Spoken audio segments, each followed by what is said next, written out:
It's been a while since I upgraded the living room entertainment system. One of the things that took me a long time to decide on was the TV stand, the centerpiece that would tie everything together. I finally decided on the BDI OLA 8137 media entertainment stand. There are two color finish options, dark chocolate or white. I chose the darker finish. Just a quick shout out to Michael Wilson, owner of PC Audio.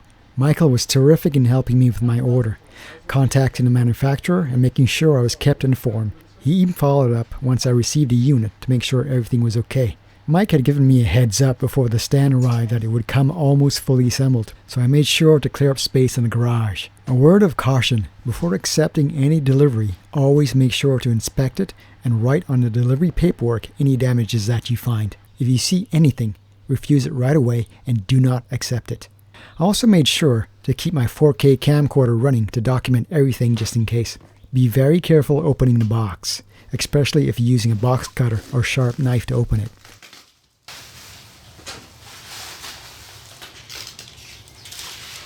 There's a thin layer of cardboard on top, and beneath that, a thin layer of foam wrap. Here is the walnut wood veneer top, nice and dusty from the manufacturer's shipping department. At this point, I'm going to be very critical here. This should have been wiped off before the foam wrap gets put on.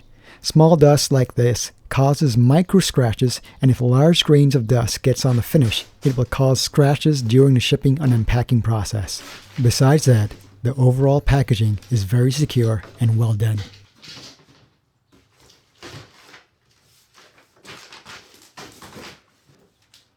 Here is one of the empty boxes used to hold the glass middle shelf in place, and a long box placed below the glass shelf that holds the legs for the unit.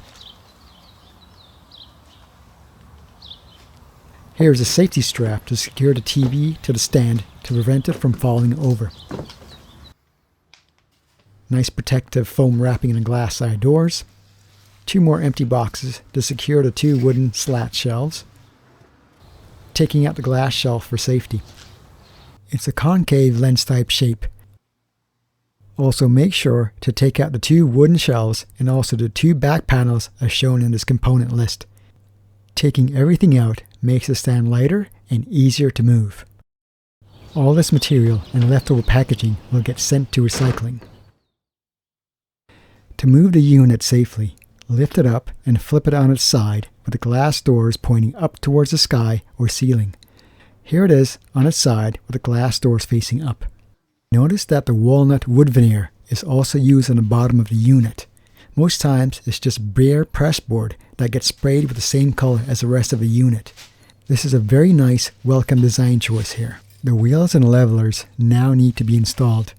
The first thing to do is to count the screws and parts. Always a pain when they are not included or missing a few pieces.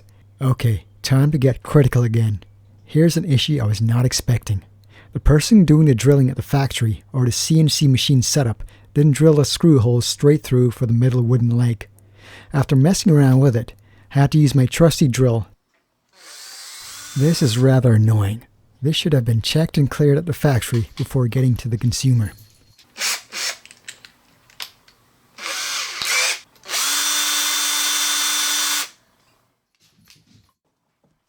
I always set my torque setting on my drill to a low setting for the screws, and then hand tighten them to finish installing any of these components. Line it up, double checking that it's square and level.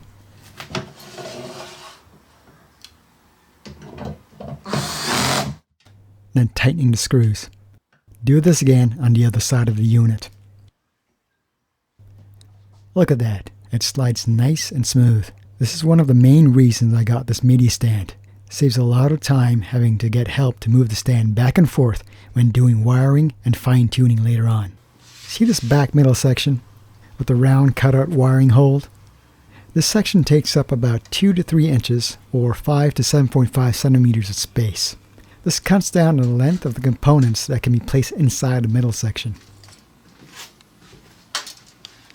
Also, there really needs to be another cutout to act as a combination wiring and vent access for the components on the top shelf. This cutout will also act as a heat dissipation vent for components that can get really hot. Now I know why the engineers put this backing here.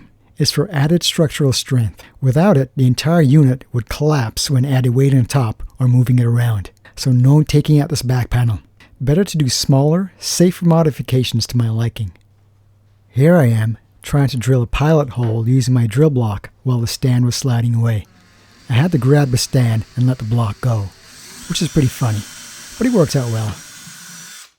Here's the hole saw attached to the drill. I started drilling from the back, then when almost through, went around to the front of the unit and drilled from the inside.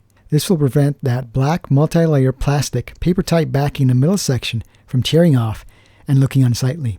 Nice and neat cut. In the future, I might take my jigsaw or my small handheld router and make a couple small diameter elongated smooth cuts to match the back panel slats for even better cooling. For reference, here's one of the back panels over the middle section to get an idea.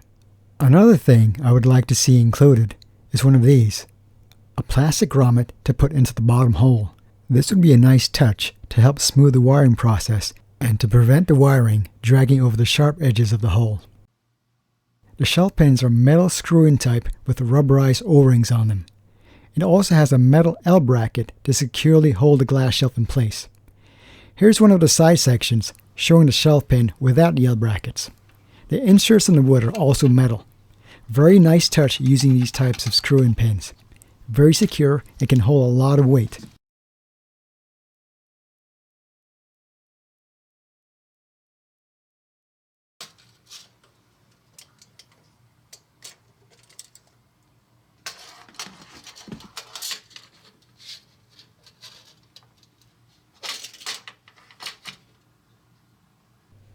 Putting the side shelf in. You can twist it and put it in, but I found it easier just to install it from the open back.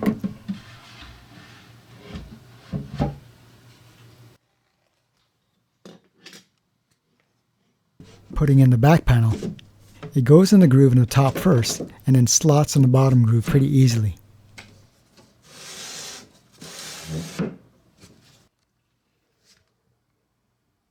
Here's your typical birds and rats nest of wires. Afterwards, with the back panels on. No wire management has been done yet, so it still looks messy. Just test fitting everything at the moment. Nice and smooth self-closing hinges for the two smoke glass doors. Another nice touch. These are also aligned perfectly from the factory. Notice the sides of the unit? This is a plastic laminate over the wooden pressboard sides. It looks like the smoke glass used in the rest of the stand, which gives it a very nice visual continuity. However, again, the drilling on the leveler access hole for the hex driver is blocked. I can just use my fingers to spin them down, leaving them a few millimeters, about 1/8 of an inch, above the floor. To summarize, here's what I like about this media stand. It's a very nice unit. The finish on the wood veneer is color matched really well. If this was not machine sprayed, then the finisher who manually did shading did a great job. I like that they also used walnut veneer on the bottom of the unit for continuity. The fit was pretty good, no gaps or seams. Materials used, like the hardware, were nicely thought out. The smoked dark glass used throughout the unit gives it a very classy look. Of course, the very practical wheels make me smile every time I use them. The dark stained walnut changes color and tint in various lighting throughout the day. It blends in really nicely into my living room color scheme. Now on to the dislikes that need to be improved. What I do not like is the dust on the top from the factory. Also, the metal back panel with only a single cutout on the bottom. It needs more vent holes. Also, plastic grommet for the round cutout hole would be a nice inclusion. The front curves inwards, which is a very nice design touch, but it also cuts down the space lengthwise in the middle section. So this permanent middle panel needs to be moved back at least 2.5 inches or about 6 centimeters. This would help some longer components fit in the middle section much better without sticking out over the front lip. And last but not least, whomever is responsible for drilling the holes in this unit and for cleanup afterwards need to double check their work before passing it on down the line to the other stations. This should never have happened.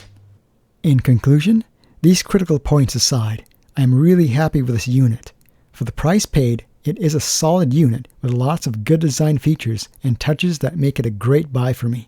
BDI did a great overall job in this media unit. Addressing the previous critiques in future models would make it an even better unit. Well, that's it for me. Take her easy, everyone.